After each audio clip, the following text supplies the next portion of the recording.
Hello, I am Ely Wilson Jr., and this art exhibit here is called Visions of the Cosmos, which is at the Eastern Florida State Planetarium in Cocoa, Florida.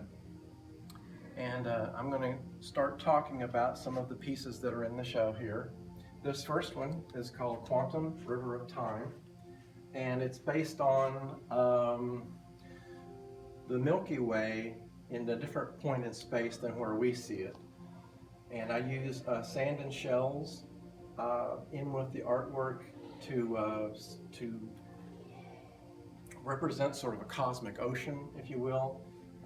Carl Sagan once said that there are more stars in the cosmos than there are grains of sand on all the beaches of planet Earth. And I remember hearing him say that back in 1980 on his original Cosmos PBS series. And I've remembered it all this time, and it has been something that helped me transition between my beach and tropical paintings and my cosmos astronomy work. One of the other things that you can see, especially if you see him in person, is that I use diamond dust along with the sand and shells and sometimes meteorite dust. But the diamond dust gives the stars that twinkling effect that you can see in the night sky. Now we're going over to the next piece here. And this is part of a three-piece set called Ancient Oceans.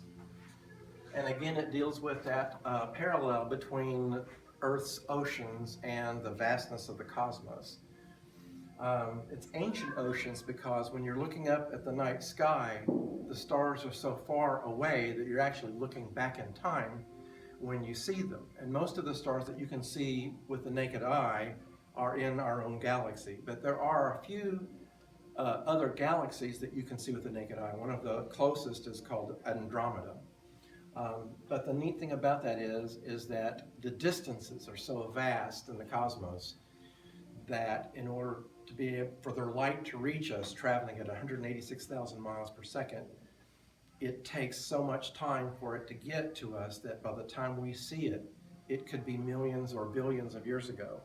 And in some cases, some of the light from the stars we see may have already burned out, but we can still see it because of the light that remains. This next piece is called Seven Views for Seven Sisters, and it's inspired by the constellation Pleiades. The configuration in this particular painting is a little different because I envision this being viewed from another point in the universe. Maybe from another planet that has intelligent life, and another astronomer is viewing this particular constellation and sees it in this particular configuration. And this is one of the pieces that has meteorite dust that I've sprinkled in each of the areas where the stars are. That dust is something that I get from a certified dealer in Arizona called Southwest Meteorite Laboratory. And in the process of dividing up the meteor pieces that they have to sell to collectors and scientists, there is meteorite dust that's accumulated, and they save that, and I'm able to get that from them, as well as actual meteorite fragments. Speaking of meteorite fragments, there is one in this piece. It's called Mars Needs Humans. It's based on an image of the surface of Mars taken from the Hubble telescope, in which you can see part of the Martian polar cap here. And I also use bits of rock from the Red Rock Canyon areas of Utah. And when I saw them, I thought of the surface of Mars because they had that very red-orange tint to them. And so those are used in that piece, but one of these pieces is an actual meteorite fragment, and it happens to be this one right here. It's the only one not covered in paint. You may also notice that there are some blue splotches in here, and that represents the recent discovery of liquid water on Mars. And I really like the way the blue makes the painting pop visually because it really is such a contrast from the rest of the surface. But hopefully someday we'll be able to use that water to colonize Mars and be able to live on that planet. This next piece is called Cosmos Spectrum of Dust. This is based on a planetary nebula sometimes called the Helix Nebula. And this was created at a time when the star that right in the center, that little white dot, is in the process of dying, and it outgassed a lot of its atmosphere, and the radiation from the star ionized the gas and created this colorful nebula. At some point, the star will continue to die and shrink and become a white dwarf. But in the meantime, there's this beautiful planetary nebula that's created. There are several of them that I've used for my artwork, and this is one. This next piece was inspired by our recent journey to Pluto with the New Horizons space probe. And that happened in July of last year, 2015. And one of the interesting things about what we discovered is that there appears to be in the surface of Mars a bit of a heart shape. And I decided that that would make an interesting painting because of what has happened with the status of Pluto. Most recently, it was demoted to what's called a dwarf planet, and it's not one of the 9 planets in our solar system anymore. But Pluto has a bit of a following, a fan club, if you will, and so I called this piece Loving Pluto. The next piece is called Supernova Prelude. And this is another planetary nebula from a star that's in the process of dying. Now, depending on the mass of the star, a larger star will actually go supernova and then explode and create heavy elements, which are then used in the next generation of stars. But a smaller one will not explode. It will just eventually shrink and become a white dwarf. But in this particular piece, I created a more stylized version of the nebula and created an almost perfect circle because I felt like it created something that had a powerful image to it and really highlighted the very center of the star. This also has diamond dust in it as well as a little bit of meteorite dust. This next piece is a trio of images designed to work together, paintings. It's called Quantum Ribbon of Time. And this piece is a little bit more of a conceptual piece that I conceived as a way of what if you could see time, what would it look like?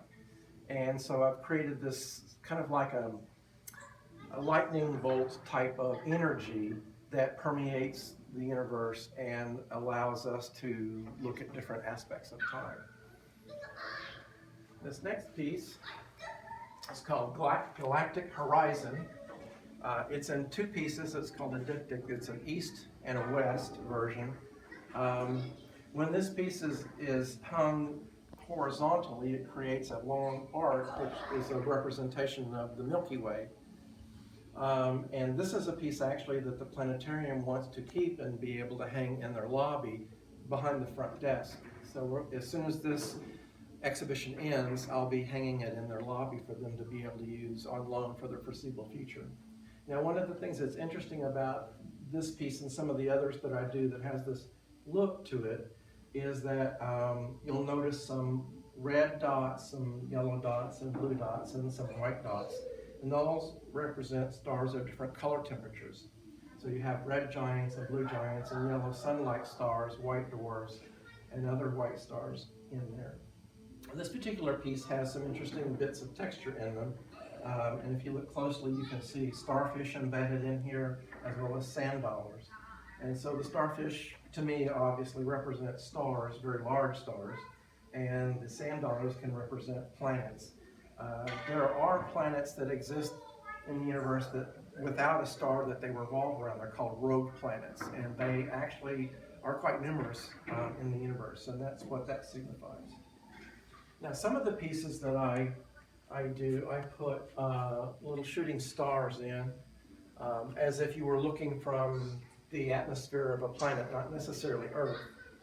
But they are in several pieces, and it's a secret memorial that I have that I will explain to you if you ask me sometime. Now, the next 3 pieces here is a triptych called Galaxy Rising. 1, 2, and 3. And this is meant to represent a little bit of what our galaxy might look like if we could see it from a distance.